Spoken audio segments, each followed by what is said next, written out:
Hi friends, இன்றைக்கி நம்ம பார்க்க போகிறது கனடா வெர்சஸ் நியூசிலாந்து மேட்ச் தான். இந்த மேட்ச் இன்றைக்கி தான் காலையில் சென்னையில் நடந்தது.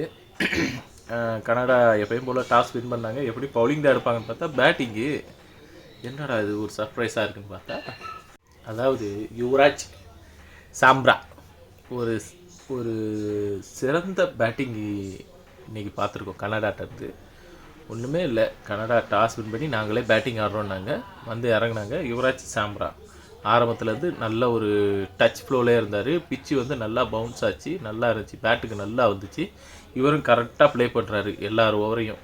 முதலேருந்து மேட் கண்ட்ரி, ஜேக்கப் டஃபி, அதுக்கடுத்து வந்து பார்த்திங்கன்னா ஜெமினிஷமு, ஜெமிசனு, அது போக வந்து என்பிளிப்ஸு எல்லாருமே பந்து போட்டாங்க.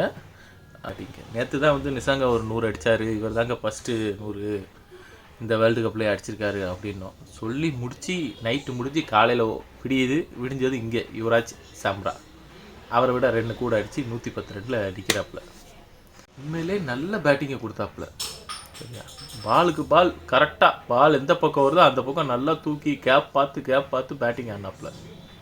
ஜெமிசன் ஓவர்லாம் பார்த்தீங்கன்னா ஸ்லோவர் ஒன்று ஸ்ட்ரெயிட்டில் சூப்பராக தூக்குறாப்புல. அடித்து அசால்ட்டாக போகுது. ஸ்லோவர் ஒன்று அப்படியே அசால்ட்டாக ஸ்ட்ரெயிட்டில் 6 போ அப்படிங்கிறாப்புல. லெஃப்ட் ஹேண்டில் டீல் பண்ணிட்டாப்புல யுவராஜ் சாம்ரா. சரின்னு போய் இவரோடைய ஹிஸ்ட்ரி எடுத்து பார்த்தா இவங்க அப்பா வந்து யுவராஜ் பேனா, யுவராஜ் சிங் பேனால நம்ம பையனுக்கு யுவராஜ் சாம்ரான்னு பேர் வச்சுருக்காரு. இவருக்கு என்னடா வயசாகுதுன்னு பார்த்தா 19 வயசு தான் ஆகுது. கனடாக்காக ரெப்ரசன்ட் பண்ணி ஆடுறாப்புல. இன்னும் எவ்வளவோ வயசு இருக்குது. இப்போவே நியூசிலாந்து காலி பண்ணியிருக்காப்புல. நியூசிலாந்து அகைன்ஸ்டாக இன்றைக்கி ஒரு வின்னு வாங்கினதை விட இது பெருசு. இன்றைக்கி நியூசிலாந்தை வின் பண்ணியிருந்தா எப்படி இருக்குமோ கனடாக்கு, அதே தான் இன்றைக்கி ஒரு அவங்களோட பிளேயரு நியூசிலாந்து அகைன்ஸ்டாக 100 அடித்ததுக்கான சமம். உண்மையிலே பெஸ்ட்டு பேட்டிங் தான் யுவராஜ் சாம்ரா. சரியா, அப்படி இப்படின்னு அடித்து ஒரு 170+ டோட்டல் போட்டாங்க. நியூசிலாந்து கம்ஃபர்டபுளாகவே ரச்சன் ரவீந்திராவும் கிளென் பிளிக்ஸும் ஈஸியாகவே அடிச்சிட்டாங்க. ஏன்னா அந்தளவுக்கு பவுலிங் கிடையாது கனடாவில். பரவாயில்ல, பேட்டிங்கில் நாங்கள் ப்ரூவ் பண்ணிட்டாங்களே, நல்ல ஒரு டோட்டல் அடித்து நியூசிலாந்து அகைன்ஸ்டா. அப்படிங்கும்போது நியூசிலாந்து பவுலரும் கொஞ்சம் ஒரு நல்ல ஒரு பேட்டிங் ட்ராக்காக இருந்தால் கொஞ்சம் அடி வாங்க தான் செய்யும் அப்படிங்கிறது தெரியுது. இருந்தாலும் நியூசிலாந்துக்கு வந்து ரொம்ப ஈஸியாக கம்ஃபர்டபுளாக வின் பண்ணிட்டாங்க. பட் ஒரு 100 கிடச்சிருக்கு யுவராஜ் சாம்ராக்கு. இதை வந்து அவர் வேர்ல்டு கப்பில் ஒரு 100 அடிச்சிருக்காரு. இதுக்கப்புறம் போக போக அவர் இன்னும் நிறையா T20 லீக்ஸு, ப்ரீமியர் லீக்ஸு நிறையா ஆடுவாப்பில்.